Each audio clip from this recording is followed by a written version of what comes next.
Peter Gabriel made his name in the rock world in the early 70s as a singer, songwriter and often wildly theatrical performer with the rock band Genesis. He left them in 1975, and since then he's built a new reputation as a thoughtful solo artist who takes immense care in writing and producing his own material. He's had big popular hit songs with Salisbury Hill and Games Without Frontiers, but he's never turned his successes into formulas.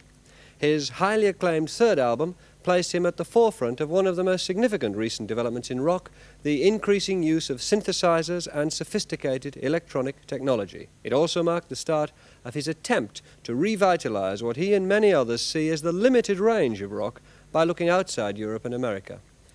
When he set about recording his fourth album, we wanted to see how he would combine these two elements, the new technology and the third world rhythms. We followed him through the process and started filming over 18 months ago. The album was released last month.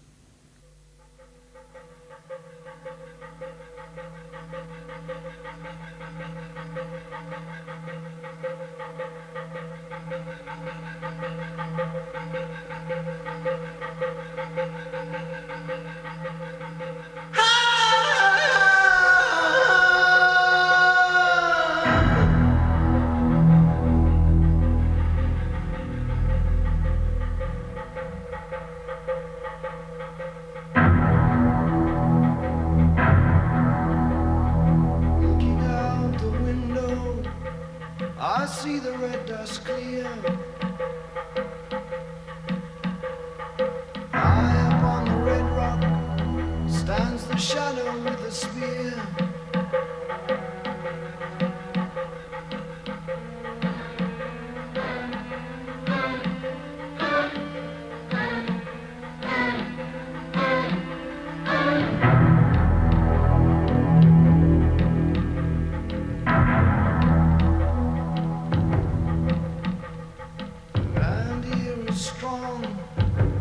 Strong beneath my feet. It feeds on the blood. It feeds on the heat. Rhythm is below me, the rhythm of the heat.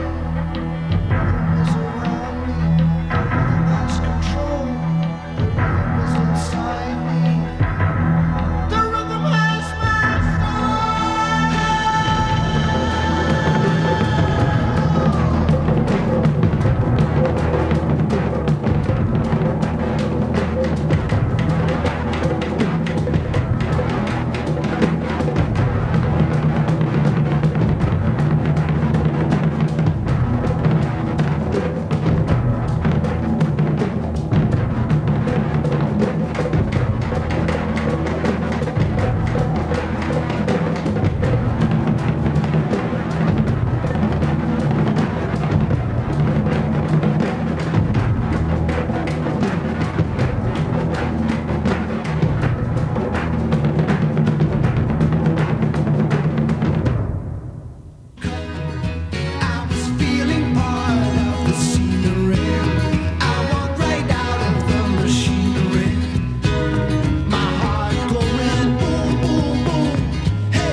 I felt the rock star machinery was getting a hold on me, so I wanted to get out.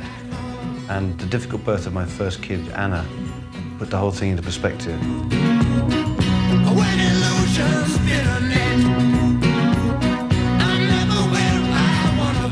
So I spent a lot more time at home, a lot more time with the family. And during all this period, I was still hammering away at the piano. It was at the end of all this that I began getting back into songwriting. You can keep my things, they've come to take me home.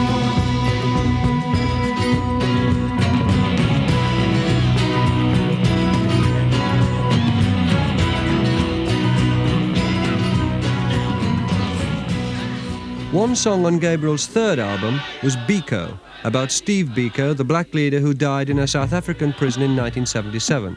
It began with a chant sung at Biko's funeral.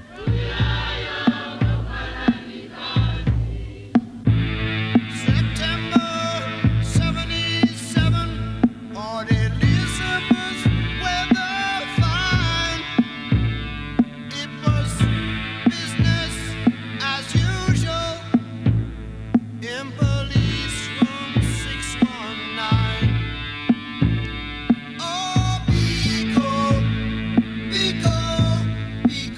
song's emphasis on rhythm marked a significant development in Gabriel's music. I began to think that the traditional rock rhythms were very limiting. But in the Biko song, I took a slow rhythm, which was a hypnotic pattern for me. It went dum dum dum da, dum dum dum da. And this was very good to work around, and I could set other rhythms against it. It provided a solid structure for me, and I think the rhythm is like the spine of a piece. If you change that, then the body that forms around it is changed as well. So the style of writing, which I was then attracted to put with it, was very different from what I would have done with a normal rock rhythm if that had come from a regular rock pattern on a rhythm box or rock drummer. I think a lot of rock rhythms are built up around 4 and a bar, and a lot of non-European work more on a pulse basis, and they perhaps have different instruments which are like pieces of a jigsaw which form a pattern, a whole, which an individual part cannot provide you with. So, and I think that the variation and the range is much more stimulating. In a lot of rock and disco, there's this very heavy, tight bass drum and backbeat from a snare, and this is the foundation for most of the music that you'd hear in a disco, for instance. And yet there are rhythms which are just as exciting to the body, but are just that create the same sort of responses, but are much more imaginative and open. Gabriel's work on his new album began with a search for interesting rhythms. When we first visited him at his studio near Bath, he'd already spent many months seeking out and listening to music from all over the world. This included Aborigine, Caribbean and Latin American music, as well as African drumming.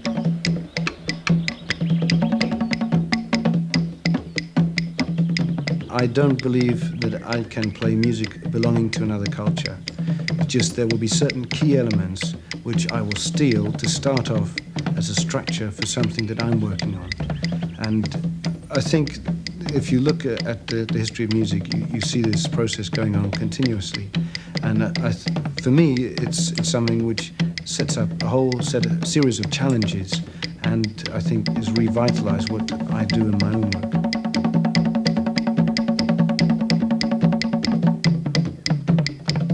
I have this case here, which has got the entire assembly of various cassettes, and so some will have been from bits heard on the radio, some will have been from bits on records that friends have given me or that I've come across in shops.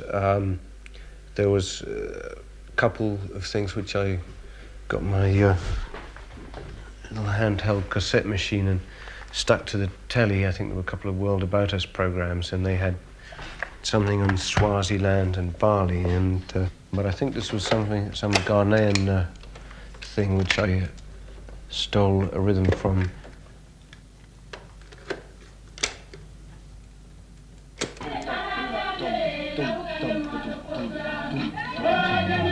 This is me picking out a rhythm underneath.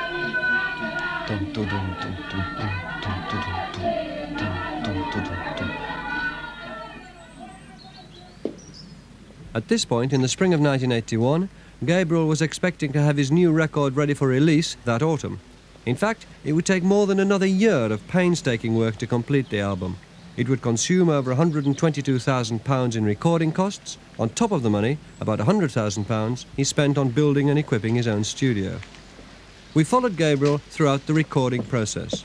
The first step was to see how he brought the sophisticated technology of the studio to bear on his suitcase full of rhythms.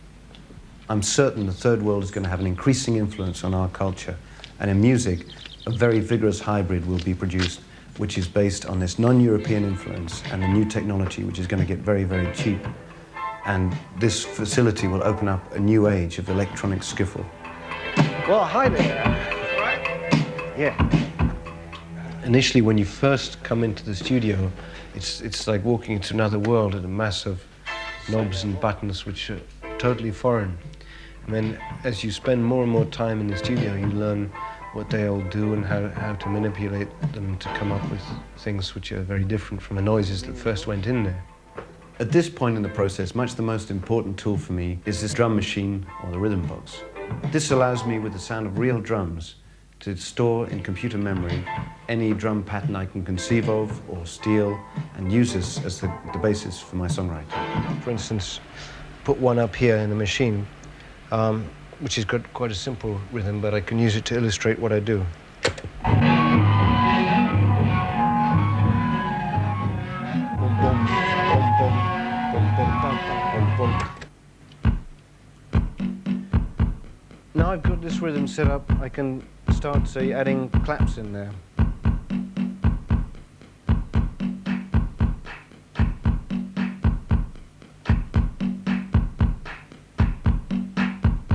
Maybe.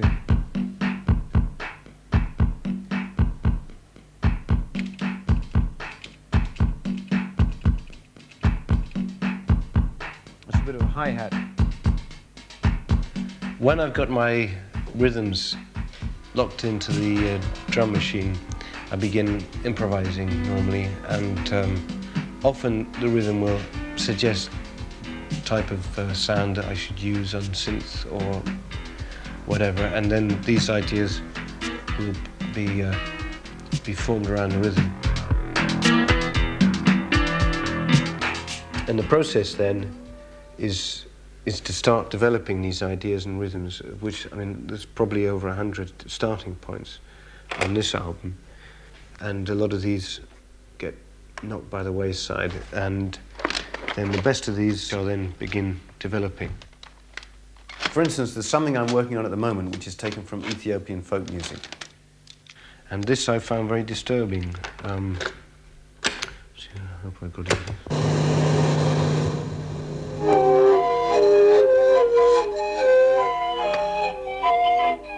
And it just goes on with these intervals, repeating them endlessly.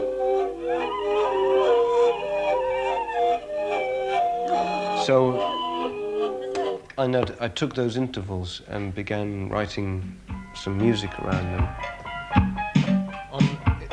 On pipes. And gradually this rhythm would emerge up underneath it. This is the second rhythm, which has been faded in after we get to the chord change at the end of the first.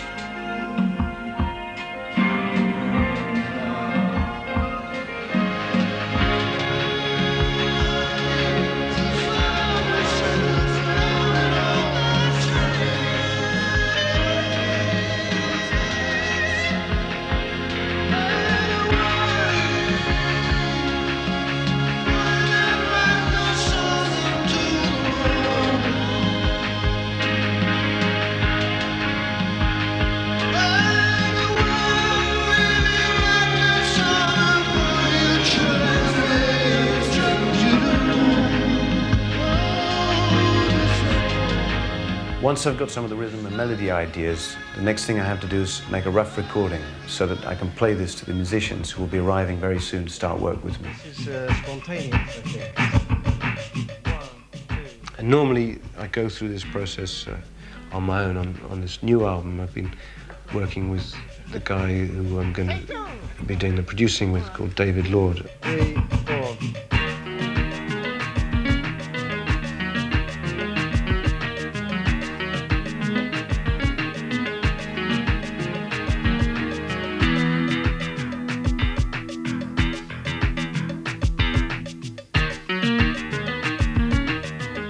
It's been very helpful, actually, having another person that I can bounce ideas off.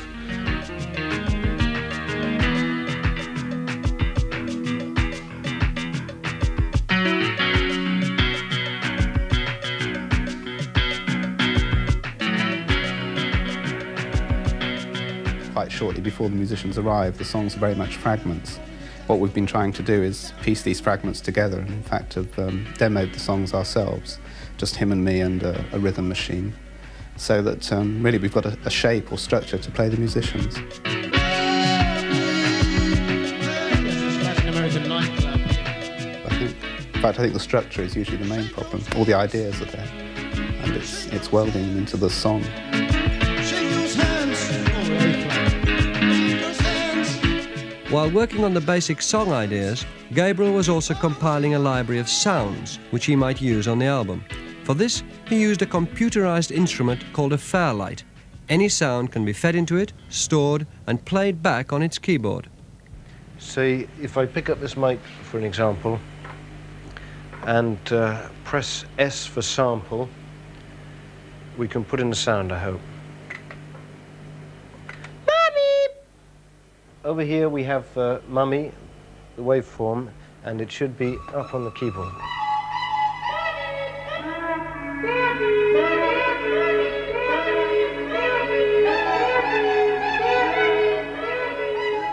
I hope to use the Fairlight to give me some of the unusual soundscapes with which I'm going to try and make this record different. On toe windscreen, take one. 1, 2, 3, 4. TV smash, take one. 1, 2, 3, 4. Great. Take two. Bit more force. 1, 2, 3, 4. Just the wind on the pipe is quite nice. You think? Yeah.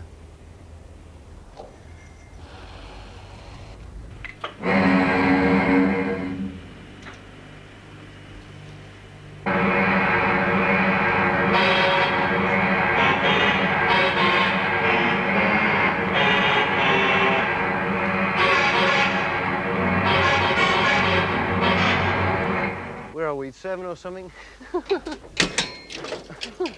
I got this bastard!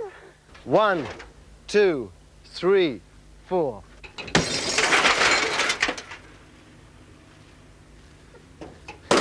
I think we did it!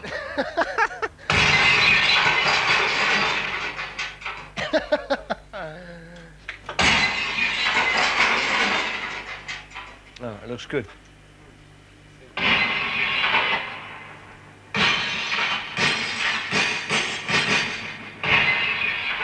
Yeah, all the sounds on this thing are stored on these floppy disks, and some of these are supplied with the machine.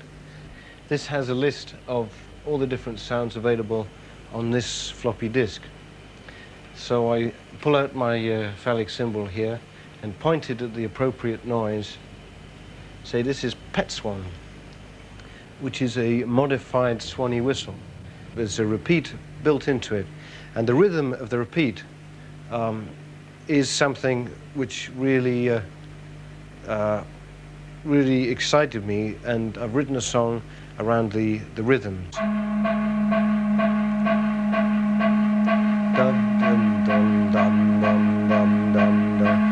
So there, I was thinking of a rhythm that would go against it. Dum dum dum dum dum dum dum ba bum ba bum dum dum dum dum dum ba bum bum bum bum bum bum bum bum bum bum bum bum bum bum.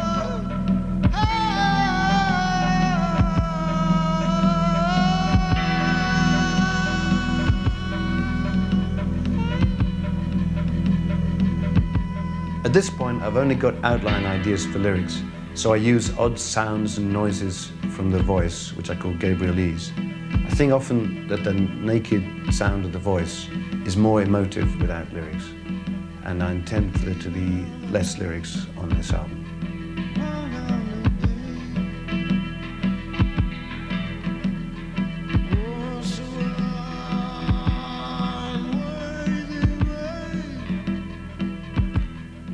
I'm trying to enlarge what I do with my voice, not through technique, but through just the sounds. I think we all make noises, and particularly when we get involved or emotional about something, the colors and the tones of those noises change.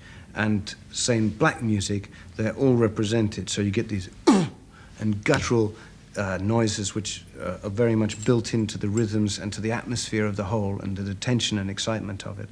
Whereas, say, in opera, you have this very abstracted form of singing through a brilliant technique often, but for me as a listener, it doesn't have the emotional impact that I get when I listen to great soul or blues music. And I think in rock as a whole, there have been many great songs which have had really appalling lyrics, but there have been no great songs which have had appalling music.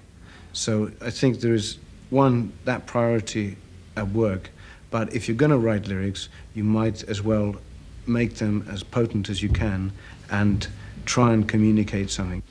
The first ideas for lyrics were jotted down in this book. Jung in Africa drew on the writings of the psychologist Carl Jung.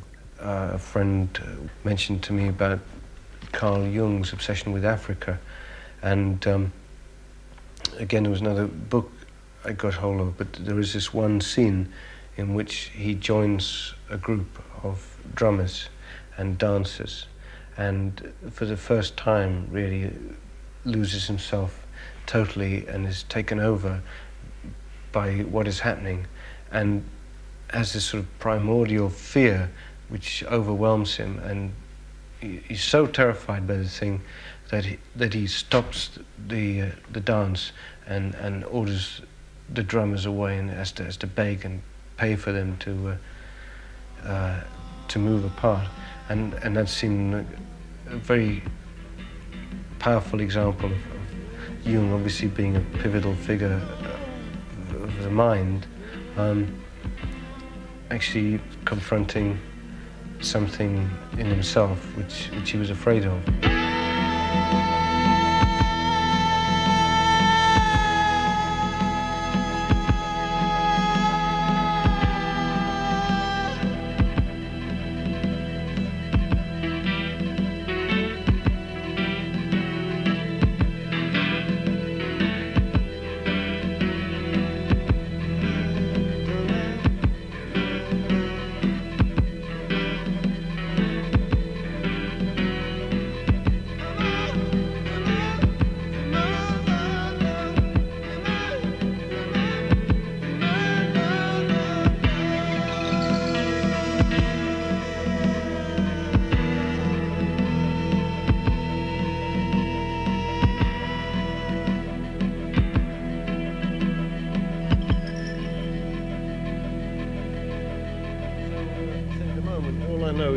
When you get the big scream, it's probably the point at which Jung goes into the dancers and really becomes frightened. And otherwise, I'm still playing around with the lyrics, and the melodies very much improvised at this point.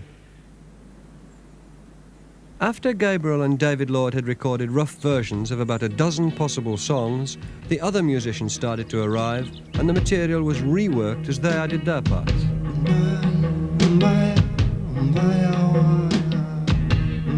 I asked Jerry Marotta, the drummer, to come over first so that we could work together on some rhythm ideas.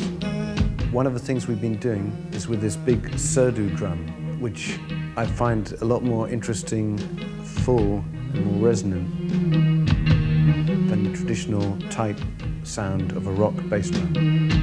I wanted also a chance to work on a one-to-one situation with Jerry, because it's difficult in that I've fallen in love with the drum box.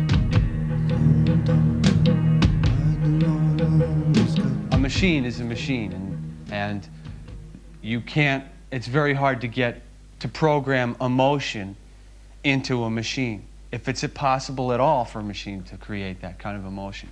And in this case, it's important for me to be, you know, you can feel that emotion, because that's basically what music is all about, is expressing an emotion inside of you. The machine and I split the work 50-50, you know. We both work very hard.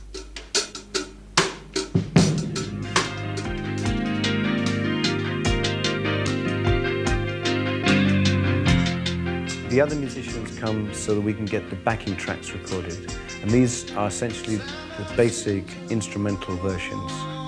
One method is for each musician to lay down their part separately on a track, and I can have full control to mess around with it later.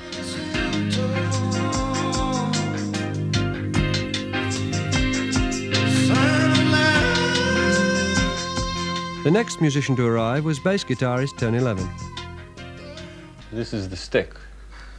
It's called the stick, and I play it as a bass because I'm the bass player in the band. But it's, you can see it's got a lot of strings. I don't even know how many, lots of strings. And it's different than a regular guitar or bass in that you can play it with just one hand. You just can thump on it. You don't need to pluck it. And I can play parts that I couldn't really play on a four-string instrument. This is...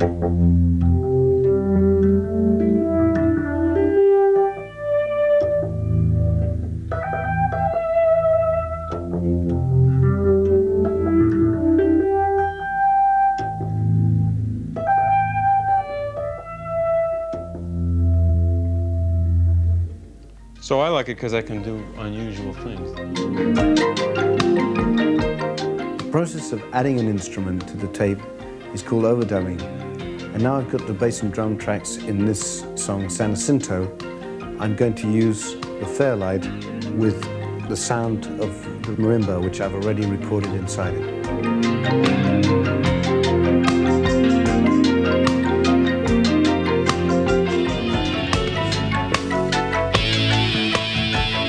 I've been having some problems trying to get the guitar line sorted out, so I've asked the guitarist to try coming up with some original things.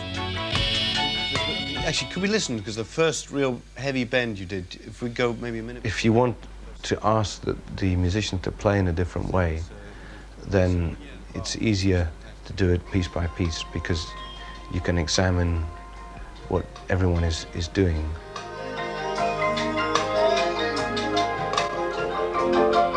A starts here. Bum, bum, bum.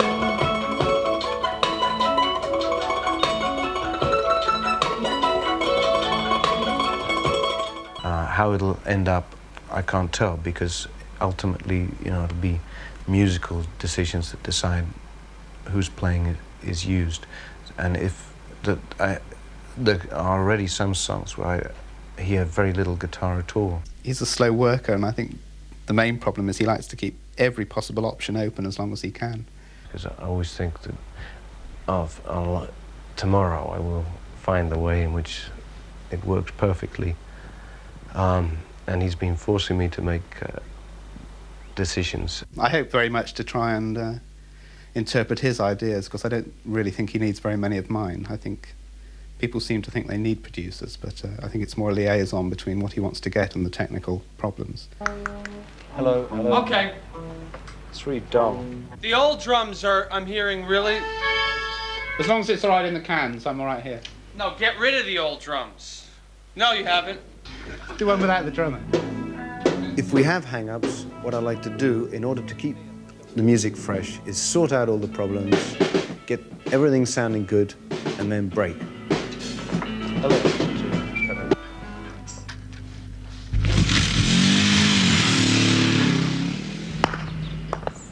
Yes. Peter sort of moves at his own speed. So I'm around to play croquet when he wants to play croquet. Move to another shot. Okay, everybody back in there for another take. We take two. Everyone set? Yeah. Okay, we're rolling. This is take two.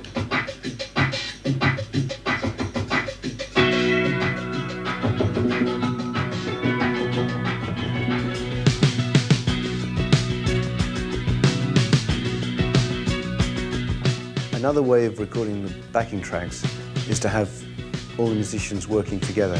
Sometimes these jams or improvisations will last 15 or 20 minutes, and they're often really good ways to explore a mood or establish a groove.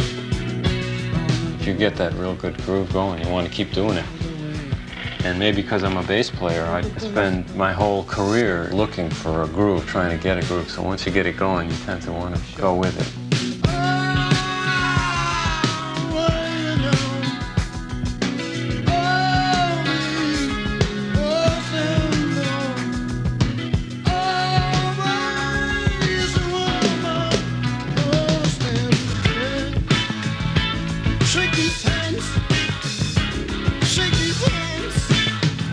A flat. Vamping until the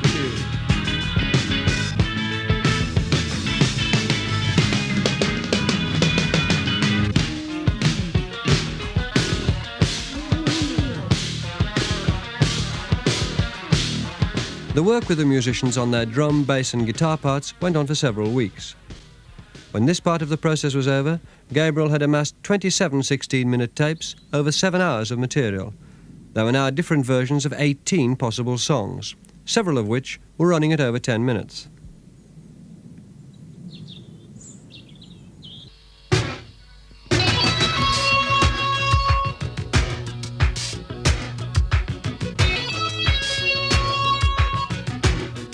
When the backing tracks had been recorded, Gabriel and Lord worked for 3 months with Larry Fast, a specialist in electronic instruments.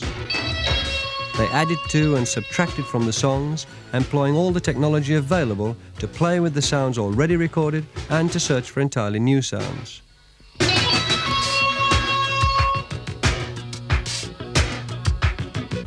Some of the records that I enjoy most have had their own oral world, their own particular sound to them, and I try to create that in what I do.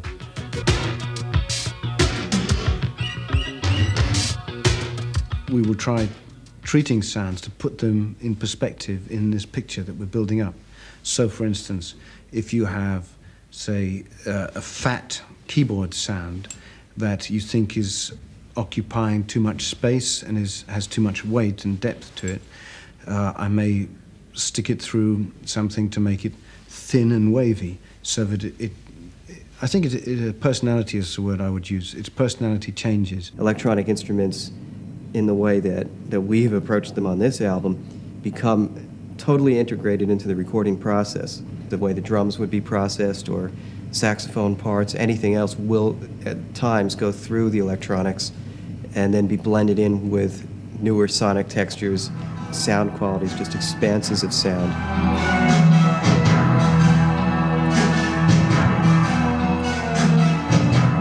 The mixing process for me is often a case of eliminating material.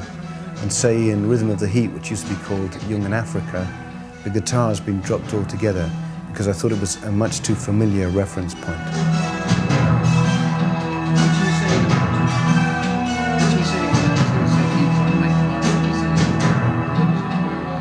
It worries me sometimes that I'm taking so long over these things, and then at the end I think it doesn't really matter a damn if the end product works. We've reels and reels, mountains of reels of tryouts and overdubs and different synth lines and different musicians coming in trying things. And actually when you get down to the final mix, very often very little of that is used. But that's a sort of compositional process, really. Some people would go through it before they go to the studio. Well, most of Peter's work in that direction happens in the studio.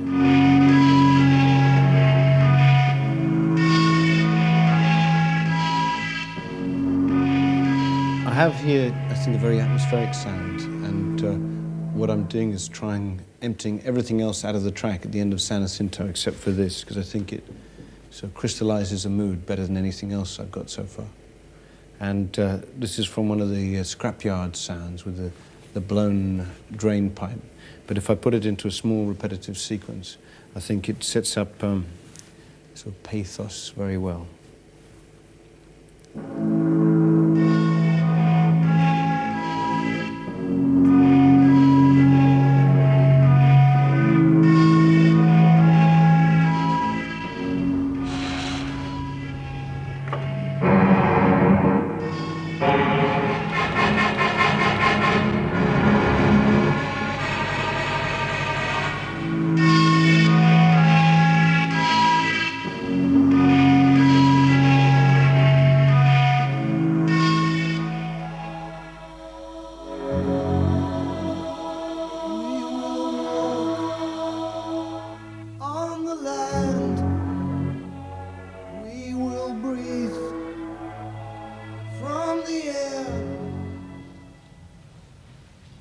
Gabriel and Lord continued refining the tracks for several months after Fast had left.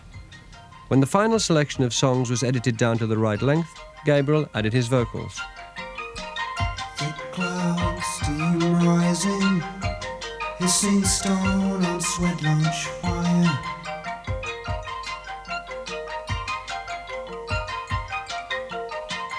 Around me, buffalo roll, sage and bundles rub on skin.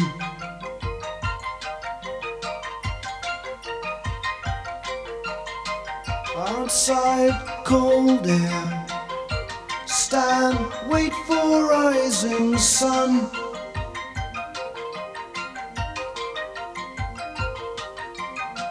Red paint, eagle feathers, coyote calling, it has begun.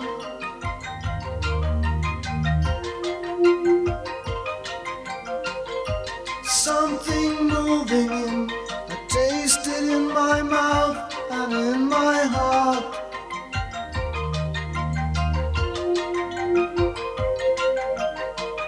It feels like dying slow, letting go of life. The lyrics were rewritten and revised many times before they reached their final version. In San Jacinto, I was trying to get the picture of the clash of cultures between this artificial white world of swimming pools, golf courses, Frank Sinatra, which has been sort of stuck on top of a desert landscape, and then the San Jacinto mountain towers above there, and yet just around the corner are the Indian canyons and the Indian reservations, and the mountain was for them a holy mountain. So there is there this sense of the American Indian and their relationship to the world in which they lived in, the natural elements.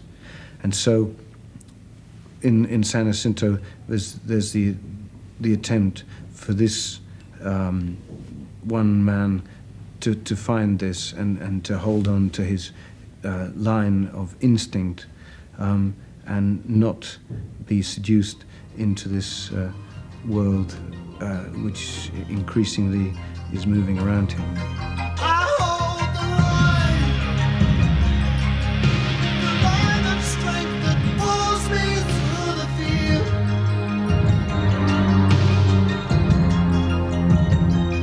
San Jacinto, I hold the line.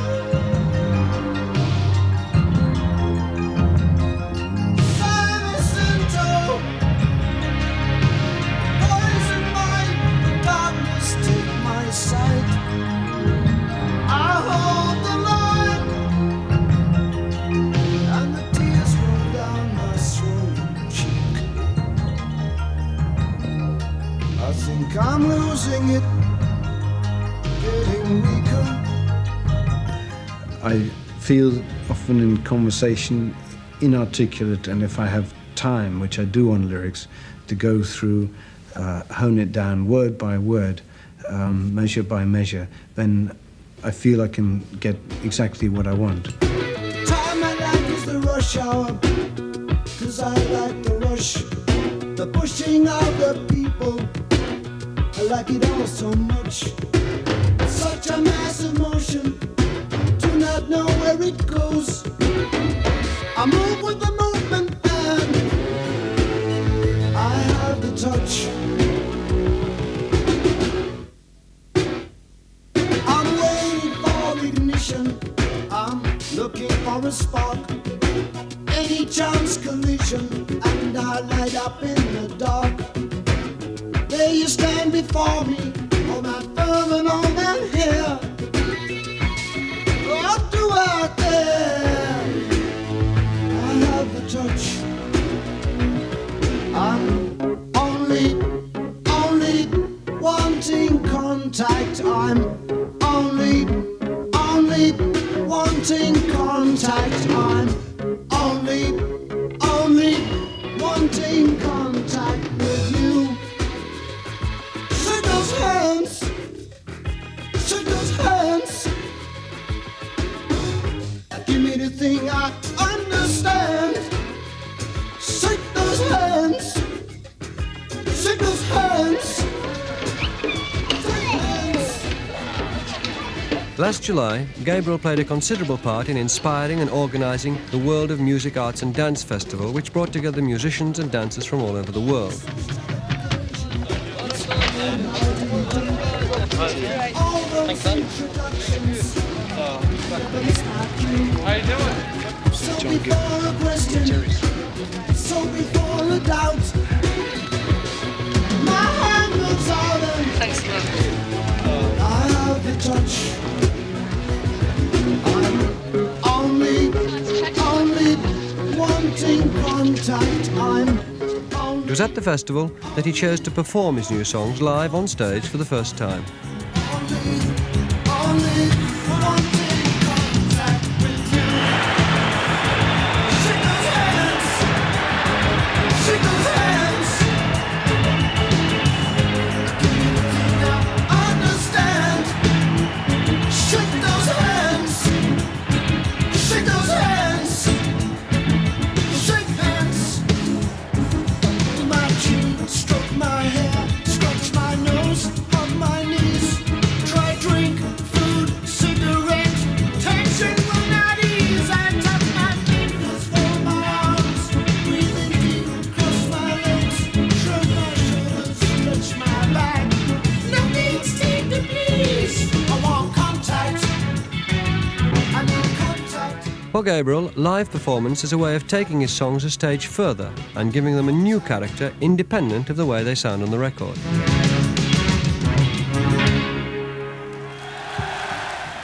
I think always in live performance you have the sense of a test because your work is being required to hold the attention of whoever is out there, and it's a very immediate and real judgment, and you learn also how to project it.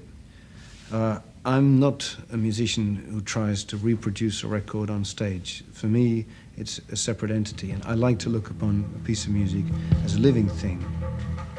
Looking out the window, I see the red dust clear.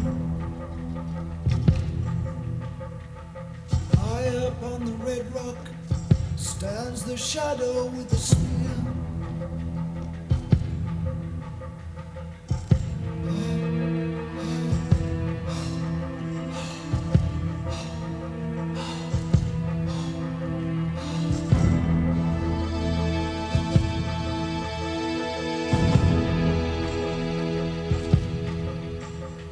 The land here is strong, strong beneath my feet.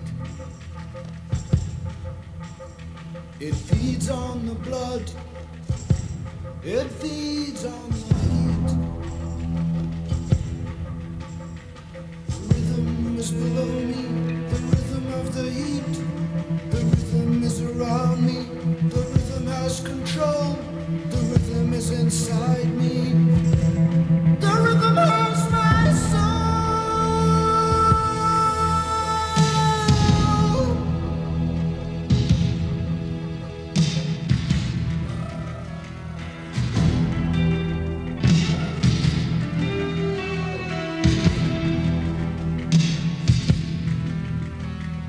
Drawn across the plain line to the blaze that is higher. Drawn into the circle that dances round the fire. We spit into our hands and breathe across the ponds, raising them up high, held open to the sun.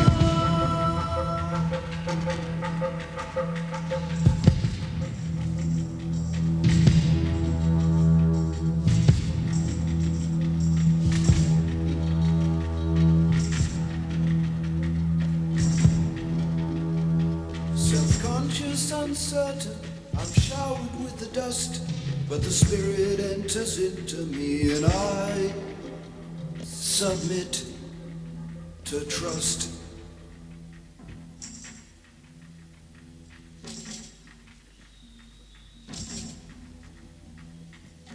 Smash the radio, no outside voices here. Smash the watch, cannot tell data shreds. Smash the camera, cannot steal away the spirits. The rhythm is around me, the rhythm has control. The rhythm is inside me. The rhythm has my soul.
The completed record was finally released early last month. It rose rapidly to number 6 in the charts and then, just as rapidly, slid down again. The critical reaction was mixed. Part of it, I know, is straight reaction to the music, and I'm not dodging that, but I think there is a lot to do with fashion.